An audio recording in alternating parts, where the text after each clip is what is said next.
We had many conversations about whether in this moment of presidential hubris, we wanted to be celebrating America as the only thing we were celebrating. There are so many ways that we are being inundated with things that we should be paying attention to. And that's from TikTok to Instagram to our newsletters and our email. However, I actually think that makes Vogue's authority more important. I want that magazine to feel like something you want to keep. If I say Vogue, what comes to mind? A thick, glossy book filled with expensive clothes shot in exotic locations, the Met Gala, Madonna, The Devil Wears Prada. But at the end of the day, something your mom and her friends are into. How do you take that iconic brand into the future? That's the question Chloe Malle has to face as the new head of editorial content for American Vogue. Well, I just have to tell you, I have never been so nervous about what to wear to an interview. Oh, well, I love this suit. Well, it's such a beautiful color. Thank you. Do people like it? I know you have kids. So at drop-off, when you drop off your kids, are they like checking their outfit to be sure they're like... I think that they're checking like my outfit. Oh, and so I feel pressure to be on point. I mean, when I'm dropping my kids off at school, I'm always going to work, but at like a birthday party on the weekend, I do feel a certain pressure to look nice. So you've been in this chair for, a couple of months now. You were named last fall. You actually started, February was like the first edition that you kind of got your hands around, right? It was announced the Tuesday after Labor Day last year, right. And I like that the announcement said effective immediately. Right. So it was very much sort of hit the ground running, which I appreciated. And we had several exciting digital audio video projects that I was very involved with that rolled out throughout the fall and winter. And then my first print issue came out in February at the beginning of New York Fashion Week. This is the time of year when kids are graduating from college and they're trying to get that first job. So a lot of people want to know, I'm sure people ask you this, they certainly ask me this, how did you get that job? So how did you get that job? How did you get that job? How does one get into Vogue? It depends how far back we want to go. But I do think that some advice I always give young people if they ask, I try not to give advice if people don't ask. Well, I'm asking. How do you get that job? Not for always me, because take the asking meeting. for a friend. I believe strongly, because of how unexpected my career path for me has been, always take the meeting and always never have a preconceived notion about what you think makes sense for you or doesn't. And I began my career in journalism at the New York Observer in their newsroom. I was writing about real estate, the day-to-day transactions of New York City real estate. It was a great way to learn about the way power moves in New York, and it was such a great training for breaking news and what it was like working at a true New York institution. And then I was writing features for them, and I went freelance, and I started writing for the New York Times style section. And I did a freelance piece for Vogue, and then I got a call that they were interviewing for a features editor for the magazine, what was then called social editor, but had nothing to do with social media. It was someone who was editing the front of the book, which is the beginning of the magazine section, about weddings, parties, young people who are out and about, the sort of frothy, fun section. Back in the day, that was the women's pages. Yes, exactly. I mean, just being honest, back in the Totally. day, in sort of general interest newspapers, that was the women's pages. So did you have any qualms about that? You're thinking, wait a minute, I'm a serious journalist, I'm not doing that? For sure. I thought, I don't know that I want to be writing about parties all the time and a section that's called Flash and opens with an it girl. Is that what I want to be sinking my teeth into? And then I went to Vogue and I interviewed with many people. I did 2 days of interviews and I spoke to about 8 or 9 editors, and every single one was smarter, funnier, sharper than the next. And I thought, oh, this is a place I want to be. And these are people I want to be surrounded by. And I think I take great joy in writing about weddings, editing books about weddings. I've was a party reporter for many years, and I love writing party reports because it's such a great way to describe a place and what people care about and who people are is through, I mean, writing about being a fly on the wall for a charity gala is, there's so many, that's what Tom Wolfe is made of. It's that kind of social observation that is some of the great writing. So I do think that you can find ways to be challenged and excited by things that might not be navigating the Strait of Hormuz.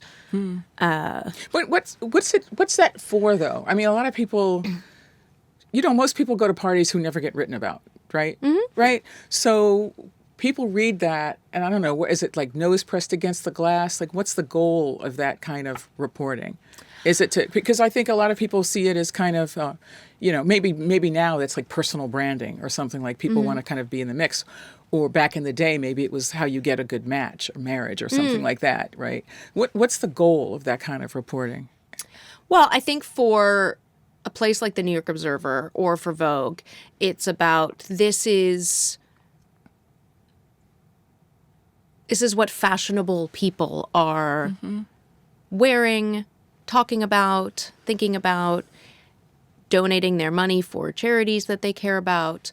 There is always I want to know what glamorous people are doing element to that, and seeing the photographs of what women, this has been historically from, we can look at the Regency era. People are looking at, there have been illustrations of what women wear to events and what they're doing there and who they're talking to. And I think that it still is interesting to know.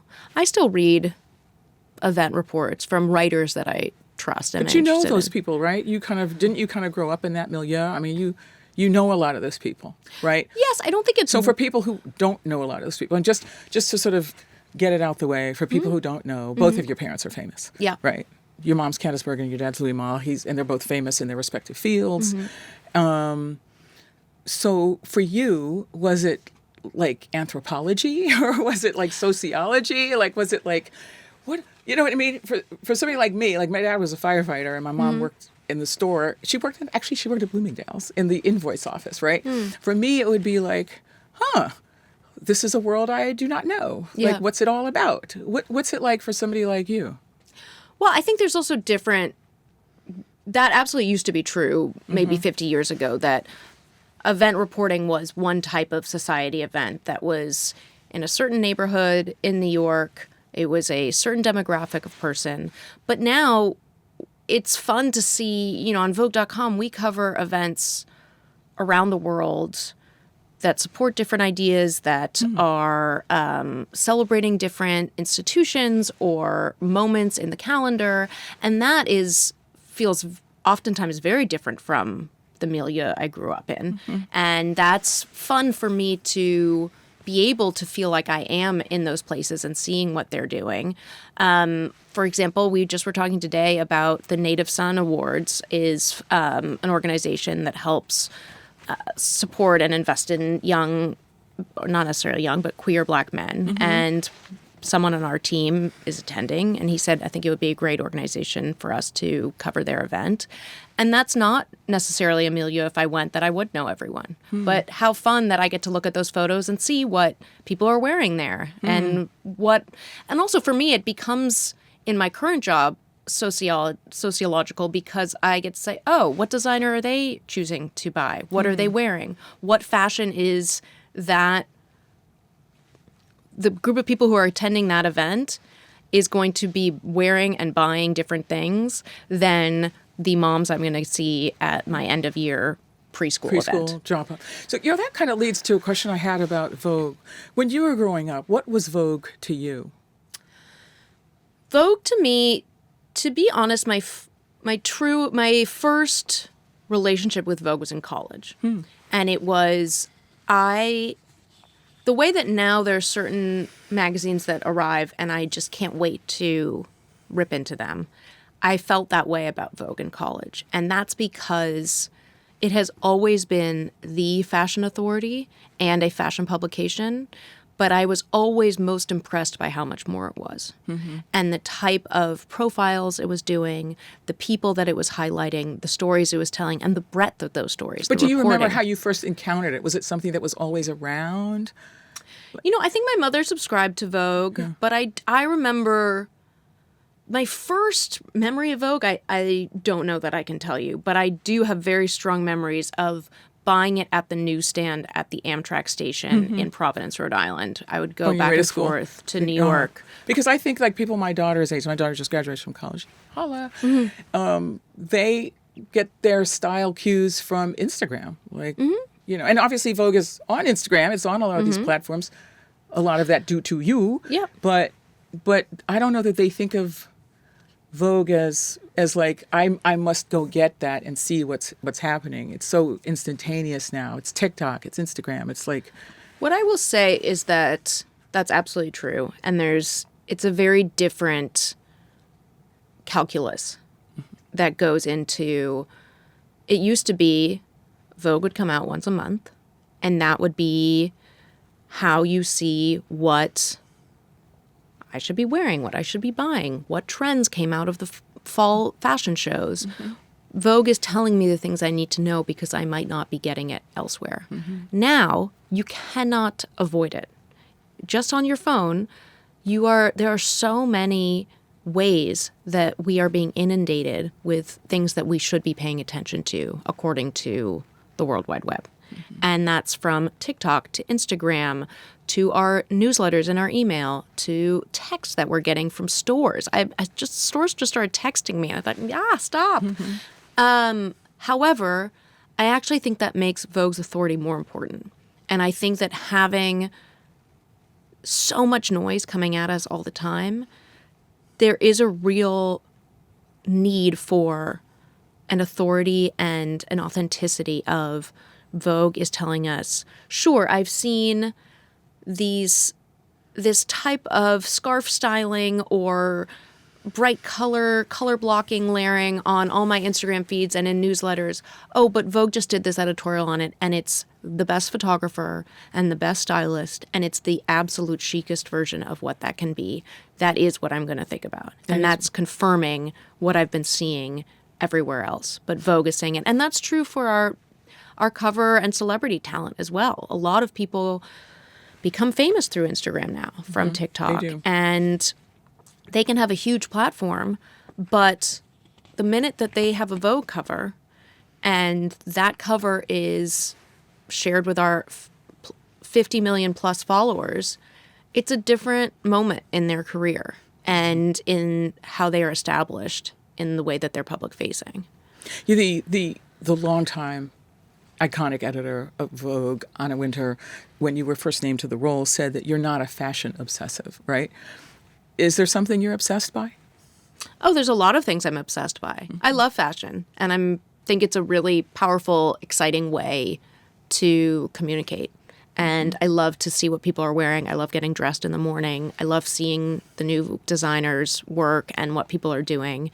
I am passionate about books. I'm passionate about film and theater and my family and art and food and my friends and people who make me laugh. That's a lot of things. So Vogue's got to be pretty thick then to carry all those, to include all those things. You worked your way up at Vogue on a lot of different platforms. I mean, you were social editors. You just told us you helped start the Run Through podcast. You were in charge of the website, and now the print magazine as well. So how do all those things fit together? I mean, you just mentioned you've got like 17 things that you care about and that you love, and presumably the same is true of the ways that people will receive Vogue. So how are you going to prioritize all that? I don't know if it's about prioritizing, but it is about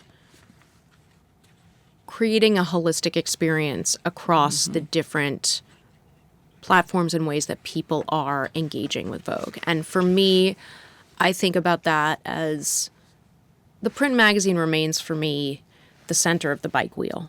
And it's a way for us to really be clear with people who we are and what we stand for. And how lucky and exciting that at this moment in time, we now have spokes coming out of that bike wheel that speak to all of our different platforms and fan bases and can really engage people, from podcasts to the app, which has its own exclusive content, to our YouTube videos, our social videos and TikTok series, the Vogue Business, which is breaking news on Vogue, on fashion news all the time. We really have a place for everyone to come, and I want people to feel there is an entry point for any type of Vogue they may want. Whether What do I call it now? When I was thinking about talking with you, I couldn't figure out what I should call it. Like, is it a magazine? Like, what is Vogue? I still call it a magazine because to me that means more than a print publication, but I like the word. We use brand a lot, but to me it feels too like toothpaste. Corporate, and yeah, exactly. Like, I mean, we're not Colgate. No offense to toothpaste. But no offense to Colgate, no but offense, yes. but it feels like, but it's still the magazine. To me, it's the magazine, but it's also, it may sound trite, but it's also a way of life and a way of telling people this is a variety of ways to think about fashionable living, gracious living. There was a longtime editor of Vogue, Edna Woolman Chase, and she did an interview at the beginning of World War II, and they said, why is Vogue important right now? Why are you continuing to publish? Yeah. And she said, Vogue is a publication for gracious living, and that is as important now as ever before, and people living in a way that is compassionate and thoughtful and makes them feel pride and reminds them what they're fighting for is as important as ever. And I think about moments like that and the idea that Vogue should be able to meet people in different places. And whether we call that a magazine or a brand, I just call it Vogue. But I'm glad you brought that up, because I think some people, maybe you agree with me, I don't think there is as much snobbery around fashion today, in sort of just as something to talk about, as there may have been even 10 or 15 or 20 years ago. Like, I can be honest with you, like, I remember being, as a journalist, I was telling one of my colleagues this story, that I was filling in for another host who loved baseball. He loved baseball so much that he actually took time off at one point to be a play-by-play announcer for the summer. Wow. So I was filling in for him, and I decided to do a show about fashion, and I got so much, I'm not sure what word I can correctly use here. What word can I use? I want to say crap from people, like, not necessarily people in the building, but from listeners who are like, oh my God, how dare you? You're ruining his show. Like, what are you talking about, this nonsense? And I thought some of it was sexist. I mean, like, that's girly, so it can't be important. And I was like, excuse me, this is a major industry. It's certainly a major American industry. It's certainly a major international, it's a global thing. And presenting yourself into something is something human, or something human in it. So I don't know that anybody would call up and say that today. Like, I don't know if in response to this conversation anybody's going to say that. But we do, as a society, particularly because you're the editor of American Vogue, as a country, we are facing some really serious challenges. And I do wonder if anybody says to you, gee, why should I, as a thinking person, put energy into this right now, when there are many people, and I could argue people from different perspectives argue that really some of the fundamentals of our democracy are crumbling. And what would you say if someone were to say, look, I don't know that I, as a caring, thinking person, as an American, why should I put energy into that right now? Does anyone ever say that to you? And what do you say?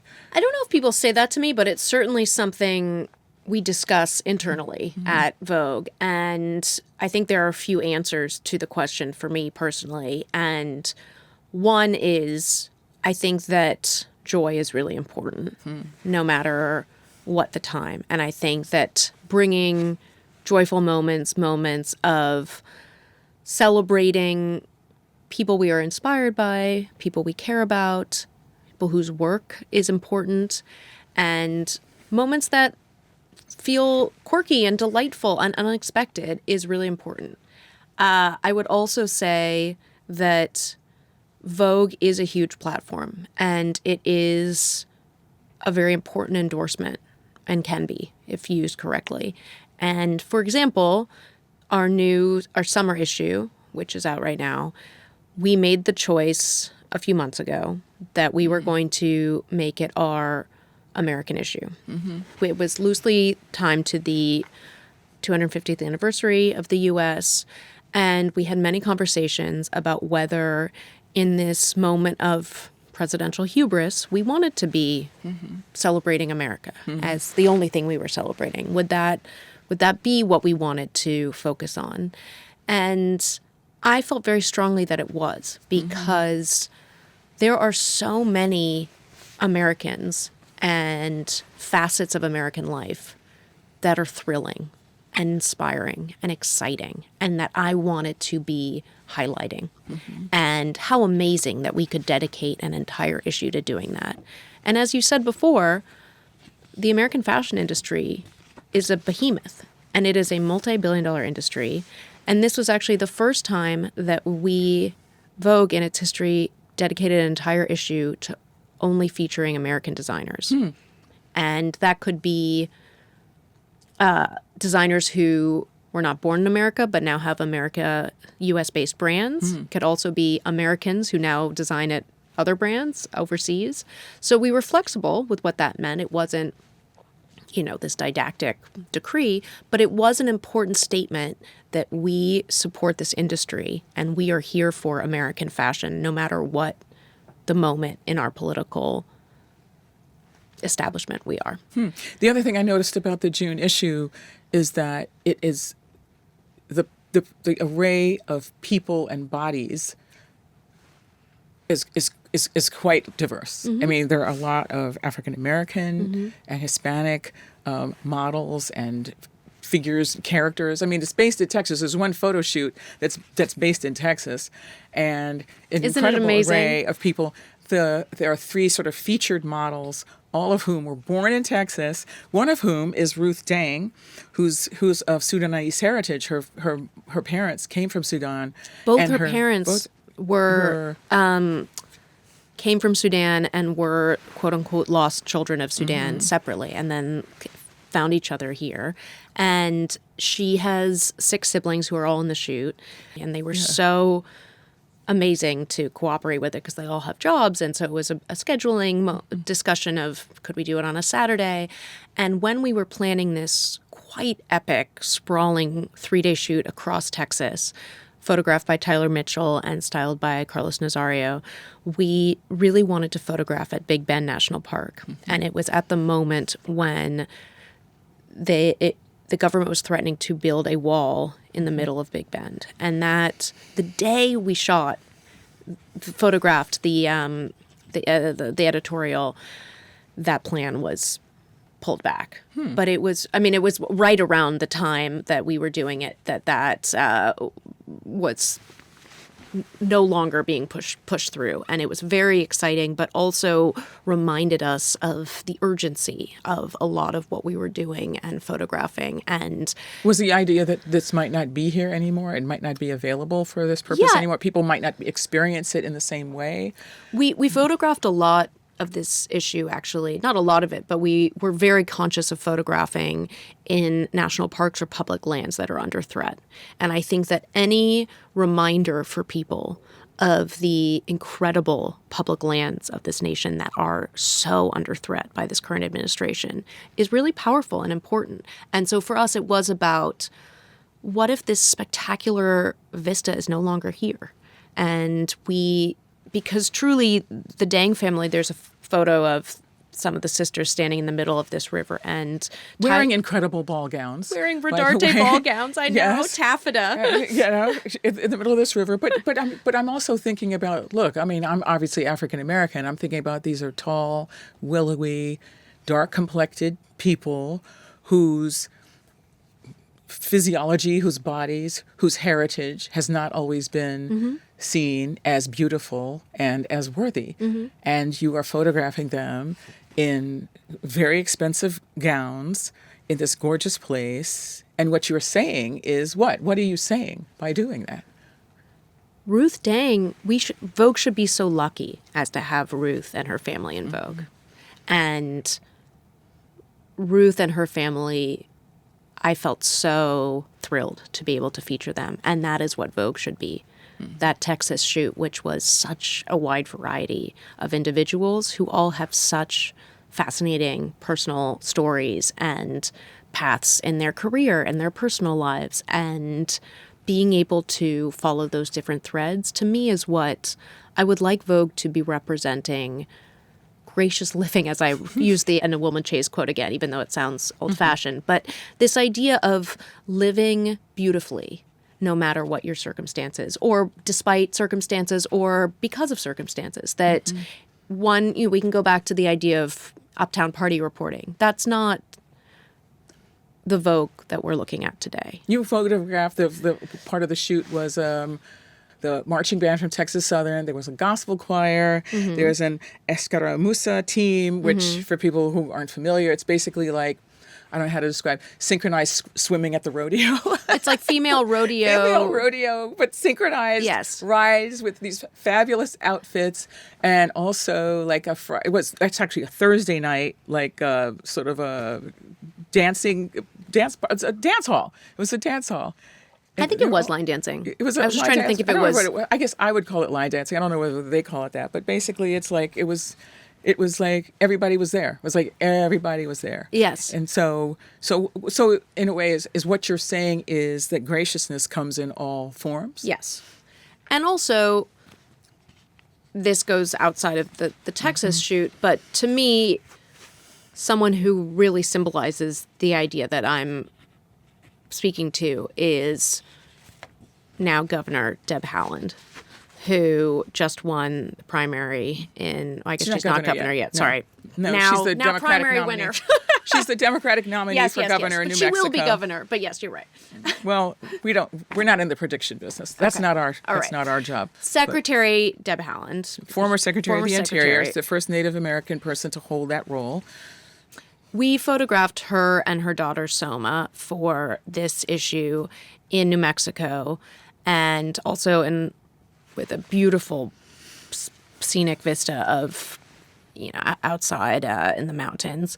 And she is someone who I have long looked to and been really inspired by the way that she uses fashion and style to speak to who she is and what she cares about. And as you well know, style at Capitol Hill is sometimes constraining. There's a lot of quite boring skirt suits. And Secretary Haaland somehow always managed to look completely, quote unquote, appropriate for whatever scenario she was in politically, and yet incorporate the most beautiful personal accessories, pieces, scarves, that are either indigenous or just something that felt personal to her. And I feel that is something that's underestimated about fashion, is how powerful how you present yourself can be. Well, I think that's one of the things that the former First Lady, Michelle Obama, understood very clearly. I mean, she just published a book about some of her style choices. But speaking of the Obamas, we're also in a moment of backlash. I mean, it's very clear that some of the things that they brought to the White House, some of the people they brought to the White House, were not received by other elements of the country. And it's almost like a sort of a visceral reaction to that. And I wonder if you ever wonder whether there will be a similar backlash to the kind of embrace of different kinds of graciousness that you're bringing to Vogue. I don't worry about that. I consistently, whenever I feel daunted or unsure about something, the only thing that I find to be a real through line for myself is to be authentic to what I care about and am inspired by. And I think that as long as Vogue is representing people that we really passionately believe in, then if some people don't like that, then that's a choice we've made. And your advertisers and the designers who want to present there, and also the many of the powerful people who would like to see themselves in Vogue. And what if they, I don't want to be in the same magazine as X, Y, Z. Well, that's a shame for them.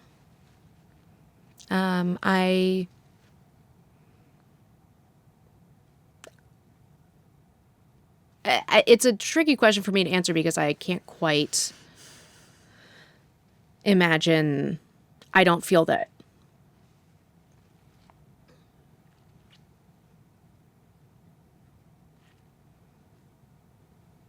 I'm really proud of who we're featuring and what we're celebrating in our pages. And I think that our commercial and business partners will be as well. Well, you've already made some difficult decisions. I don't know if they're difficult for you, but they seem like difficult decisions just since you've been at the helm. Like you've decided to publish, 2 fewer editions every year. And I understand that the logic of it is that fewer editions, but make each one more of an event. But doesn't that feel like a loss in a way? I mean, for something that people were used to seeing monthly, and then it went down to 10 editions, right, a year, and then you made the decision shortly after you arrived to take it down to 8 editions. And I understand that the idea is they'll be thicker, bigger, but fewer. But doesn't that feel like a little bit of a loss in a way? I understand why some people might see it that way, more traditional media types. I personally think that it makes sense in this moment, and it's something exciting about the way that this moment is for media, which is that we can be sharing Vogue's content and journalism and fashion editorials all the time in so many different ways.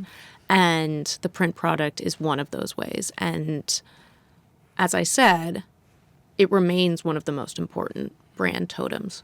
But I want that magazine to feel like something you want to keep. In the old days, people would receive magazines. They needed it once a month because that's how they got their news about the fashion world, the quote-unquote women's pages, as you say, what the trends were. They don't need that monthly anymore. They're getting it every day, every second on their phone. So these need to be special moments that are themed rather than monthly. So it's a spring fashion issue, a summer issue that's celebrating American narratives. And I want, if people buy Vogue in the airport, I want them to take it from the plane with them. I want them to think twice before they leave it on the airplane because this is something they want to keep. We have invested the money the resources from the 2 issues that we are no longer publishing has been reallocated to making the paper thicker and the printing different so that it feels more like a collectible that you want to have on your coffee table. Well, just going back to an interview you did with Anna Wintour, again, the longtime editor who's now moved into sort of a different role, but you did a joint interview with her for the New York Times where you said, well, gee, if I had the kind of budget, you were asked this, if you had the same kind of budget that she had like back in the day, you'd pay your writers more. And she jumped in to say, look, our budget is still ample. I get that, but it does speak to a moment that a lot of us are experiencing who are part of legacy media, which is that, how do you keep attracting people into this field when people, can you earn a living? I mean, can you earn a living? Could somebody follow your career? Could somebody replicate what you were able to achieve starting out freelancing and working for a newspaper and doing some freelancing on the side and kind of work your way up? Is that path still possible? Especially, is it still possible for somebody who isn't well-resourced, who doesn't maybe have something to fall back on? And I just wonder if you've thought about that. Is there think about a way it a lot. Could a Chloe Malle from Queens make it today? I hope Vogue? So. We have a lot of extremely talented, passionate young people on our team who are creating work that I'm really proud of, and they are excited to be working at Vogue and to be writing for Vogue, and also to be working at a company that allows us to publish what we want to publish and follow our journalistic instincts and ethics. And that is exciting in this moment. And whether, if Chloe Malle were from Queens today, starting in the industry, whether that would mean she thinks about making some decisions about where she's living or what she's doing, or if she's doing some freelance work on the side, then, I'm sure that that's a conversation people are having constantly. And absolutely, look, it's absolutely different than it was 10, 15 years ago as a freelance journalist, but it's still an exciting time to be in media. And I think an important time to be in media. Well, it's certainly important, but I don't know. Did you watch The Devil Wears Prada, the second one? I did. You see it? You see it? Well, for a lot of journalists, it was like a documentary, right? It was like way too real, for people, because it opens, I don't want to ruin it for anybody who hasn't seen it yet, but it opens with the Anne Hathaway character having gone on to have a sort of a distinguished career as an investigative journalist. The outlet that she works for, like, everybody gets laid off, which is one of the ways she finds herself back at the magazine. And like I say, a lot of journalists and also people who appreciate journalism watch that with a lot of sadness, because it's just too true. It's just too true. And I do wonder if you as a person who has been tasked with leading this publication, this entity into the next era, does it scare you in a way? Just as you and I are speaking now, some very distinguished journalists have just either quit or been fired from institutions that many of us have looked to throughout our entire lives as like the beacon. And I just wonder, do you ever feel scared? Like, am I going to be able to keep this thing going so that I can then hand it off to the next Chloe Malle? I don't feel scared. I certainly think about the future and the dramatic shifts in the digital landscape and the media landscape. And I talk to colleagues I trust about that and what types of strategic shifts we should be making or planning and thinking ahead we should be doing. But